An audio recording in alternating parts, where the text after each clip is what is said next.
Notre cher ami Anthony Blinken, le patron de la diplomatie américaine, je vous dis qu'il se passe des choses vraiment pathétiques au niveau de ce rassemblement des dirigeants à l'ONU. C'est comme ça, moi je dis, c'est un mouvement de masse, la 79e Assemblée nationale de l'ONU. Et il se passe des choses magnifiques. Notre cher ami Anthony Blinken, oui, l'un des humoristes préférés des Occidentaux, le chef de la diplomatie américaine, après donc les accusations formulées par la Chine, alors lui, hier, mardi, il demande à la communauté internationale de dénoncer l'aide de l'Iran et de la Corée du Nord apportée à la Russie, selon lui. Nous demandons la Corée et l'Iran d'arrêter immédiatement leur aide, sinon nous allons les sanctionner encore. Monsieur Antonio Guterres, il faut dénoncer cela. Oui, ils aident Vladimir Poutine à commettre des crimes abominables en Ukraine. L'Afrique, l'Amérique du Sud, l'Asie, l'Europe, tout le monde entier, tous les chefs d'État, vous devez vous lever comme un seul homme contre Vladimir Poutine, contre l'Iran, contre la Corée du Nord. Anthony Blinken. Ce monsieur, il pense que nous sommes dans un film d'Hollywood. Ça me fait énormément rire. Partagez la vidéo dans tous les groupes possibles. Anthony Blinken appelle l'ONU à dénoncer l'aide fournie par l'Iran et la Corée du Nord à la Russie, selon lui. Le soutien de Téhéran et de Pyongyang aide le président russe Vladimir Poutine à infliger le carnage, la souffrance et la ruine des hommes et des darons et mômes ukrainiens innocents. Ah ouais, innocents, a déclaré M. Blinken devant le Conseil de sécurité de l'ONU, soulignant que ces pays avaient violé de nombreuses résolutions du Conseil de sécurité de l'ONU. Monsieur Blinken, vous vous dites, ah oui, vous vous dites, l'Iran, la Corée du Nord aide la Russie, fournit des armes à la Russie, et monsieur Vladimir Poutine commet d'atrocités dans ce pays-là contre des innocents. Moi, je ne savais pas que vous connaissez ce que c'est que l'innocent. Je crois que dans le jargon américain, dans le jargon de l'anglais américain, je crois que le mot innocent n'existait pas. Parce que, quand moi je regarde ce qui a été fait en Irak, ce qui a été fait en Afghanistan, ce qui a été fait en Libye, quand moi je regarde tout ça, je me dis, l'innocent en français, ça veut dire que c'est quelqu'un qui, dans une situation, ne se reproche de rien, n'a rien fait. On est venu lui tomber dessus comme ça. Si j'ai bien compris le sens de l'innocence. Vous êtes dans une situation, vous ne connaissez absolument rien de cette situation. Ben, on est venu tomber sur vous comme ça, là, vous n'êtes pas responsable, vous ne connaissez rien. À mon sens, peut-être que je ne comprends pas bien, mais moi je pense que l'innocence c'est ça. Vous comprenez? Un innocent, c'est quelqu'un qui se trouve dans un endroit ou dans une situation, ou qui tombe dans une situation, il ne connaît rien, il ne sait pas, quelque chose s'est passé ailleurs, on est venu tomber sur eux, lui-même il se demande, mais qu'est-ce qui s'est passé? Avant même qu'il ne se pose la question, allez, on lui a terrassé, il est parti. Pour moi, un innocent c'est ça.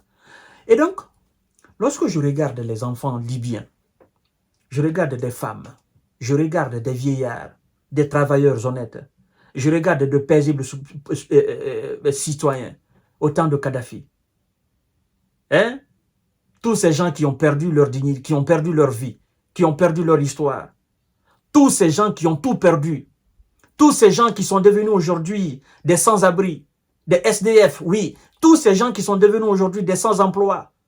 tous ces gens qui sont devenus aujourd'hui des pauvres, des mendiants en Libye, en Afghanistan, en Irak.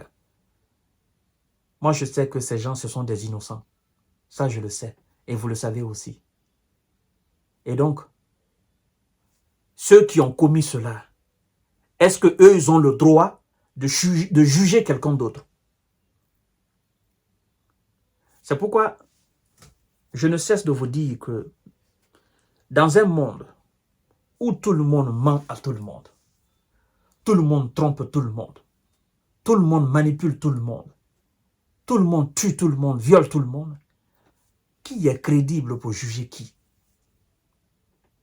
Dans ce monde-là, c'est-à-dire le monde que je viens d'énumérer là, dans ce monde pareil, qui est crédible pour juger qui? Monsieur Blinken, laissez-moi vous dire quelque chose.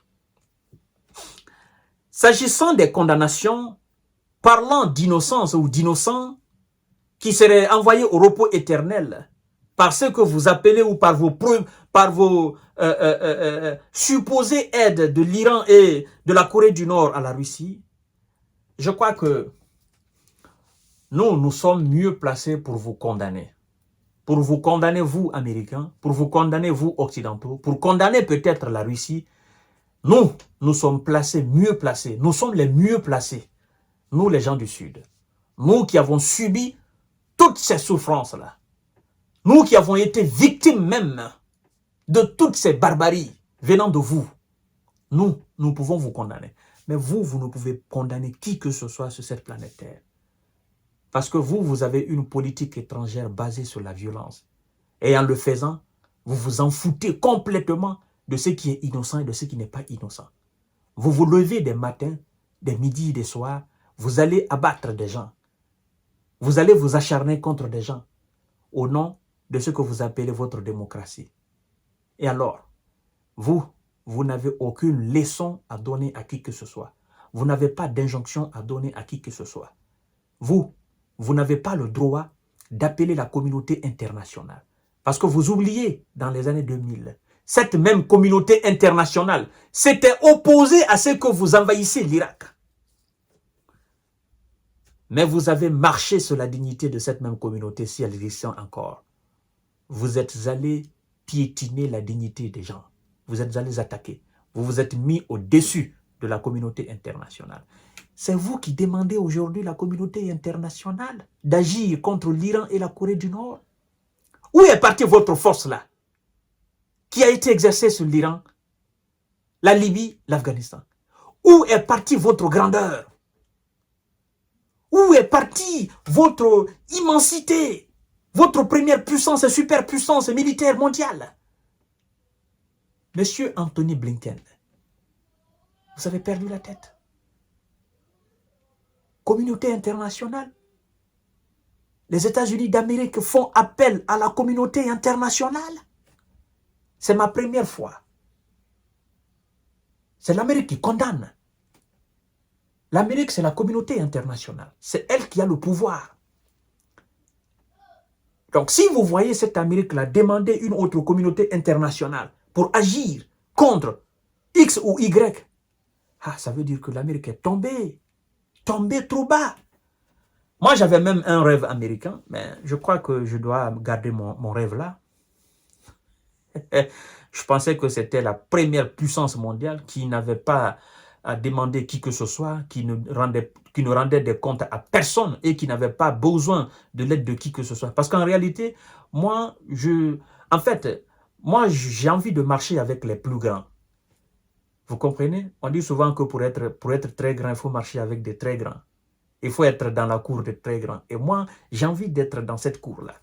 Mais puisque les États-Unis demandent à une communauté plus forte qu'elle, mieux vaut aller alors vers cette communauté que d'aller aux États-Unis.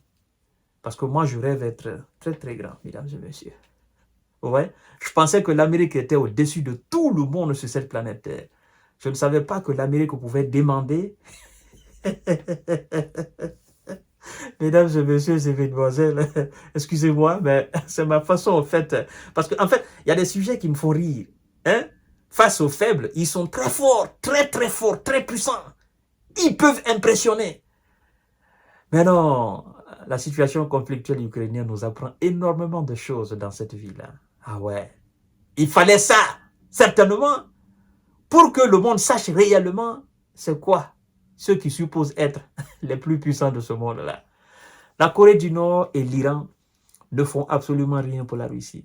Et même si la Corée du Nord fournissait des armes, même si l'Iran fournissait des armes à la Russie, vous devez savoir que vous avez fait le quadruple ou le quintuple de ce que la Corée du Nord plus l'Iran ont fait pour la Russie.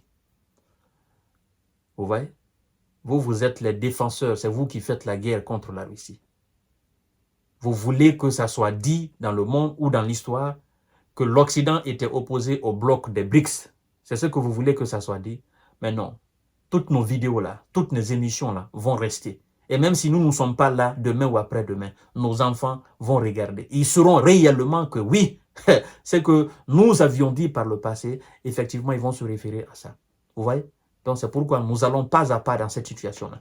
Nous ne voulons pas qu'il y ait un troisième guerre mondial. Mais en cas de troisième guerre mondial, toutes les preuves sont là. De pourquoi et qui l'a fait. À tout à l'heure pour notre série d'informations décortiquage. Des faiblards comme ça, plaisants.